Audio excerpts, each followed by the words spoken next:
कक्षा 12वीं की हिंदी संकाय की श्रृंखला में आज हम लोग गद्य खंड के दूसरे अध्याय को लेकर के आपके बीच में प्रेजेंट हैं। आप सब मन से पढ़ रहे होंगे और अपने माता पिता के सपनों को गढ़ने के लिए आपके अंदर एक स्वप्न होगा और आप लोग उस स्वप्न को साकार करेंगे, यही अपेक्षा आप सबसे है। आज की कीमत को समझते हुए आप लोग तैयारी यदि करेंगे तो निश्चित रूप से कल किसी न किसी पद पर आप पदस्थापित होंगे, अर्थात आपको एक मुकाम मिलेगा, आपको एक सफलता मिलेगी। वहीं यदि आज का दुरुपयोग यदि निरंतर यदि आप करते रहते हैं तो इसका खामियाजा केवल और केवल भविष्य में आपको ही वहन करना होगा। इसलिए आज का किंचित भी दुरुपयोग मत कीजिए। इस घड़ी की टिक टिक की धुन को समझ करके अपने जिंदगी की धुन में परिवर्तन लाने वाला शख्स जो है वह जिंदगी में सदा ही सर्वोच्च पद को प्राप्त होता है। वहीं इस घड़ी की टिक टिक की धुन को सुन करके, घड़ी की मिनट को समझ करके यदि इस घड़ी की टिक टिक की धुन को भी नहीं समझता है और उसे यूं लगता है कि मेरे पास समय अथाह है और समय को निरंतर बर्बाद करते रहता है, तो समय भी उसको एक न एक दिन बर्बाद कर देता है, अर्थात उसको जीरो बना देता है। भगवान न करे कि आप लोग भविष्य में कोई ना कोई सफलता अर्जित न करें, बल्कि मेरी तो यही इच्छा है कि आप मुझसे भी 100 गुना ज़्यादा तरक्की करें। मैं तो सफलता की रफ्तार में, सफलता की सीढ़ी की पहली पायदान पर भी नहीं हूँ। मैं चाहता हूँ कि आप लोग सफलता के सर्वोच्च सीढ़ी पर आसीन हों और आप लोग जो सफलता अर्जित करें उससे मुझे भी एक दिन गर्व हो, है ना। आप लोग भविष्य में शानदार सफलता अर्जित कीजिए। माँ सरस्वती भगवती की असीम कृपा दृष्टि आप तमाम बच्चों के ऊपर बनी रहे, यही मंगल प्रार्थना माँ सरस्वती भगवती से करता हूँ। इन्हीं मंगल शुभकामनाओं के साथ आज आपके बीच में एक और अध्याय लेकर प्रेजेंट हूँ। इस अध्याय का नाम है उसने कहा था, जिसके रचनाकार हैं चंद्रधर शर्मा गुलेरी, जिनका जन्म 7 जुलाई 1883 ईस्वी को हुआ था। और उसने कहा था कहानी के विषय में हम लोग अभी संक्षिप्त रूप से मैं आपको भूमिका बता दूं इसमें है क्या, तो लिखेंगे यह कहानी जो है ना, उसने कहा था कहानी जो है यह 5 भागों में बटी हुई है, जिसमें 3 भागों में युद्ध का वर्णन है ना। युद्ध का भी वर्णन है इस कहानी में और प्रेम का भी वर्णन है। युद्ध का वर्णन है जिसमें मातृभूमि के प्रति अथाह प्रेम को प्रदर्शित किया गया है, जिसमें लहना सिंह जैसा सैनिक, वजीरा सिंह जैसा सैनिक विषम परिस्थिति में भी सरहद पर डटा हुआ है, लड़ाई के लिए, युद्ध के लिए अपने अपने देश का प्रतिनिधित्व कर रहा है। वहीं इस कहानी में ही एक प्रेम प्रसंग का भी जिक्र किया गया है, जिसमें एक तरफा प्रेम रहता है लहना सिंह का, जिस प्रेम में यह दर्शाया गया है कि अधिकांशतः प्रेम जो होता है, जो सच्चा प्रेम वाकई में होता है, उसे युद्ध जो है वो लील जाता है। और जब मन में ही घुट के रह जाता है और प्रेम जब एक तरफा होता है तो निश्चित रूप से कभी कदापि किंचित कहीं न कहीं उस प्रेम की आयु जो होती है वह कम होती है और एक दिन उस प्रेम की मृत्यु हो जाती है। तो कुछ ऐसा ही होता है इस कहानी में। तो इस कहानी का यह मूल भाव था। अब इस कहानी से संबंधित प्रश्न जो हैं, जो कि पाठ्य पुस्तक में दिए हुए हैं, उन प्रश्नों की ओर अब हम लोग चलेंगे। आप लोगों से एक विनम्र आग्रह है कि आप लोग जिस वीडियो सेशन को देख रहे हैं तो उससे पूर्व अपने पास एक नोटबुक लेकर के रख बैठे और नोटबुक के साथ साथ एक कलम लेकर के बैठे, ताकि जो भी प्रश्न डिस्प्ले होता हुआ आ रहा है तो उन प्रश्नों को आप कॉपी में सर्वप्रथम अंकित करें। देन उन तमाम प्रश्नों को जो भी मैं बताऊंगा उन प्रश्नों को बनाने का अभ्यास करें, ताकि वो प्रश्न आपके मानस पटल पर सदा के लिए अंकित हो जाए। समय का दुरुपयोग मत करना है, नहीं करना है, और साथ ही साथ जो भी प्रश्न है उसे ज़्यादा हल्का में लेकर के नहीं चलना है। देखते होंगे कि घुन जो होता है बहुत हल्का होता है, उसको फूंक दीजिएगा ना तो उड़ जाएगा, मगर वही घुन जब गेहूं में लग जाता है और मकई में लग जाता है तो उसके मूल्य में गिरावट ला देता है। तो छोटा सा क्वेश्चन भी परीक्षा में यदि उसको इग्नोर करके अभी चलिएगा ना तो परीक्षा में वही प्रश्न भारी प्रश्न बन के आपके बीच में खड़ा रहेगा। और स्मरण रहे, परीक्षा में हमें प्रश्न वही भारी लगते हैं जिन प्रश्नों को हम लोग छोड़ कर चलते हैं। तो परीक्षा में सारे प्रश्न आपको आसान लगे, इसलिए तमाम प्रश्नों को लेकर के चलना होता है, तमाम प्रश्नों पर अध्ययन करना होता है। देन हम लोग अच्छा अंक अचीव करने के काबिल बन पाते हैं। तो इस पार्ट से जो इंपॉर्टेंट प्रश्न हैं उन प्रश्नों की ओर अब हम लोग चलते हैं। प्रथम प्रश्न है, उसने कहा था कहानी कितने भागों में बटी हुई है, कहानी के कितने भागों में युद्ध का वर्णन है। तो लिखेंगे उसने कहा था कहानी 5 भागों में बटी हुई है, जिसमें 3 भागों में युद्ध का वर्णन है ना। लिख देंगे। इसके पश्चात अगला इंपॉर्टेंट प्रश्न है, लहना सिंह का परिचय अपने शब्दों में दे। लिखेंगे लहना सिंह का परिचय देना मानो सूर्य को दीपक दिखाने के समान ही होगा, क्योंकि लहना सिंह के अंदर एक अनमोल प्रतिभा थी, एक अनमोल आदर्श विचार था। लहना सिंह न केवल एक सैनिक बल्कि एक सच्चा प्रेमी भी था, जिसके अंदर समर्पण की भावना थी, जिसके अंदर दया की भावना थी। वह अपनी जर्सी और कंबल भी सर्दी से जूझ रहे सैनिक को भी समर्पित कर देता है, जबकि जहां पर वह कार्य कर रहा है, जहां पर वह युद्ध में डटा हुआ है, वहां पर निमोनिया से अधिक लोग ग्रसित हैं, जहां पर अत्यधिक ठंड पड़ रही है, बावजूद इसके वह अपनी जर्सी और अपना कंबल दूसरों को समर्पित कर देता है।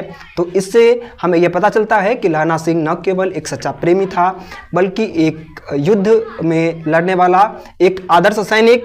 लहना सिंह का परिचय लिखेंगे जो एक आदर्श सैनिक, एक सच्चा प्रेमी, दयालुता की भावना, साथ ही साथ अपने कार्य के प्रति समर्पण की भावना उसके अंदर पूर्णतः समाहित थे। इसके पश्चात अगला इंपॉर्टेंट प्रश्न है इस पाठ से, कल देखते नहीं यह रेशम से कढ़ा हुआ सालू, वह सुनते ही लहना की क्या प्रतिक्रिया हुई। तो लिखेंगे कल देखते नहीं यह रेशम से कढ़ा हुआ साधु, यह सुनते ही लहना सिंह की यह प्रतिक्रिया हुई कि लहना सिंह अपना शुद्ध बुद्ध खो बैठा। जैसे जो ही लड़की कहती है कि देखते नहीं यह रेशम से कढ़ा हुआ सालू जो है सो कल ही मेरी कुरमाई हो गई है, तो यह सुनते ही लहना सिंह अपना शुद्ध बुद्ध खो बैठता है, अर्थात अपना होश खो बैठता है।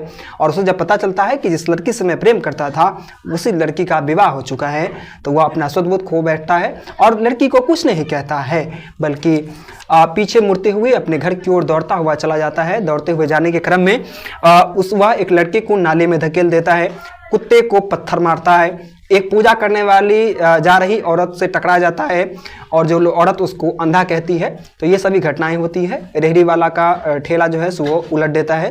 तो ये सब घटनाएं होती हैं। इसके पश्चात अगला इंपॉर्टेंट प्रश्न है, व्याख्या करें जारा क्या है, मौत है और निमोनिया से मरने वाले लोगों को मुरब्बे नहीं मिला करते, है ना। अथवा पूछ सकता है कि जारा क्या है, मौत है, निमोनिया से मरने वाले लोगों को मुरब्बे नहीं मिला करते, वजीरा सिंह के इस कथन से क्या तात्पर्य है। तो लिखेंगे वजीरा सिंह कहता है कि जारा क्या है, मौत है और निमोनिया से मरने वाले लोगों को मुरब्बे नहीं मिला करते। इस कथन द्वारा वजीरा सिंह यह बताना चाहता है कि वजीरा सिंह जहां पर युद्ध में डटा हुआ है वहां पर जारा अत्यधिक बढ़ रहा है और जारा अत्यधिक बढ़ने के कारण लोग निमोनिया बीमारी से ग्रसित हो रहे हैं, जिस कारण से लोग तो मर रहे हैं मगर उनके पास दफनाने के लिए, वहां पर के लोगों को दफनाने के लिए जगह ही कम पड़ रहा है, क्योंकि अत्यधिक लोग मर रहे हैं। इसीलिए मुरब्बा को आधार मानते हुए कहा गया है कि जारा क्या है, मौत है, अर्थात जारा के कारण अधिक मौत हो रही है मगर दफनाने के लिए जगह ही नहीं है, इसलिए कहा गया है कि जारा क्या है, मौत है और निमोनिया से बढ़ने वाले लोगों को मुरब्बे नहीं मिला करते। इसके पश्चात अगला इंपॉर्टेंट प्रश्न है, लहना सिंह के गांव में आया तुर्की मौलवी क्या कहता है। तो लिखेंगे लहना सिंह के गांव में आया तुर्की मौलवी कहता है कि जर्मन राज्य जो है जो वह आने वाला है और यहाँ का जो शासन है वो चला जाएगा, तो जो भी बैंक खाते में जो रुपए पैसे हैं उन्हें निकाल लो, अन्यथा तुम्हारे पैसे डूब जाएंगे और तुम्हारा भला नहीं होगा। इसके पश्चात अगला इंपॉर्टेंट प्रश्न है, लहना सिंह का दायित्व बोध और उसकी बुद्धि दोनों ही स्मरणीय हैं, इस कथन की पुष्टि करें। तो लिखेंगे लहना सिंह का दायित्व बोध और बुद्धि दोनों ही स्मरणीय हैं। स्मरणीय करने का मतलब प्रशंसनीय, वंदनीय है। क्यों? तो लिखेंगे लहना सिंह का दायित्व बोध और बुद्धि दोनों स्मरणीय इसलिए है क्योंकि लहना सिंह एक ऐसा शख्स है जिसके अंदर अपने दायित्व के प्रति भी कहीं ना कहीं उसके अंदर दायित्व का उसको बोध है और वो अपने दायित्व के बोध के कारण वो अपनी जान भी कुर्बान कर देता है, बावजूद इसके वो अपने दायित्व का सम्यक निर्वहन करता है और उसकी बुद्धि भी पूर्णतः अपने देश, अपनी मातृभूमि के प्रति समर्पित है। वह विषम परिस्थिति में भी युद्ध में डटा हुआ है। इस प्रकार हम कह सकते हैं कि उसकी बुद्धि और उसका दायित्व बोध दोनों स्मरणीय हैं। इसके पश्चात अगला इंपॉर्टेंट प्रश्न है कि अभिप्राय स्पष्ट करें कि मृत्यु के कुछ समय पहले स्मृति बहुत साफ हो जाती है।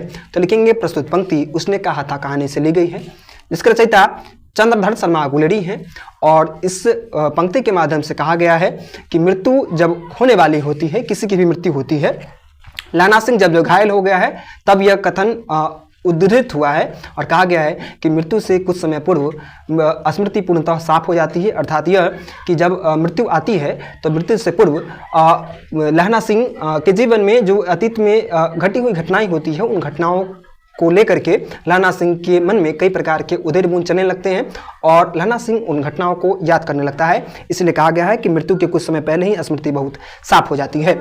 इसके पश्चात अगला इंपॉर्टेंट प्रश्न है, और घर जाओ तो यह कह देना कि मुझे जो उसने कहा था वह मैंने कर दिया। तो लिखेंगे यह पंक्ति उसने कहा था कहानी से ली गई है, जिसके रचयिता चंद्रधर शर्मा गुलेरी है। और इस पंक्ति के माध्यम से यह कहा गया है कि उसने जो कहा था, अर्थात उसने कहा था, जो राइटर की जो लेखक जो है, जो कि कहीं ना कहीं चंद्रधर शर्मा गुलेरी, जिन्होंने बताया कि लहना सिंह जो है, सो लहना सिंह यह कहता है कि वजिया सिंह को कि जब इस बार जब जो घर जाना तो सूबेदारनी से कह देना कि उसने जो मुझे दायित्व बोध दिया था, उसने जो मुझे कर्तव्य निर्वहन करने के लिए कहा था, उस कर्तव्य को मैंने निर्वहन कर दिया और मैंने अपने जान की बाजी लगा करके भी मैंने बोधा सिंह और हजारा सिंह की रक्षा की। इसके पश्चात अगला इंपॉर्टेंट जो कि अंतिम प्रश्न है, उसने कहा था कहानी का केंद्रीय भाव स्पष्ट करें। तो लिखेंगे उसने कहा था कहानी का केंद्रीय भाव यह है कि उसने कहा था कहानी के माध्यम से यह बताया गया है कि युद्ध और प्रेम, जब इन दोनों के बीच में जब जो कहीं ना कहीं टकराव होता है, अर्थात युद्ध और प्रेम जब आपस में मिलता है तो अधिकांशतः प्रेम की आयु समाप्त हो जाती है और युद्ध विजयी होता है। और जिस प्रकार की इस कहानी में देखा भी गया कि लहना सिंह अपने जान की बाजी लगा देता है, मगर अपने प्रेम के कारण, सूबेदारनी के वचन के कारण वह अपने वचन का सम्यक निर्वहन करता है। तो इस प्रकार इस पाठ से जितने भी महत्वपूर्ण प्रश्न थे उन प्रश्नों को मैंने आपके बीच में रखा। आप लोग मन से पढ़ते रहिए, एक इतिहास रचिए और माँ सरस्वती भगवती की असीम कृपा दृष्टि आप सबके ऊपर सदा ही बनी रहे। यही प्रार्थना माँ सरस्वती भगवती से करता हूँ। धन्यवाद।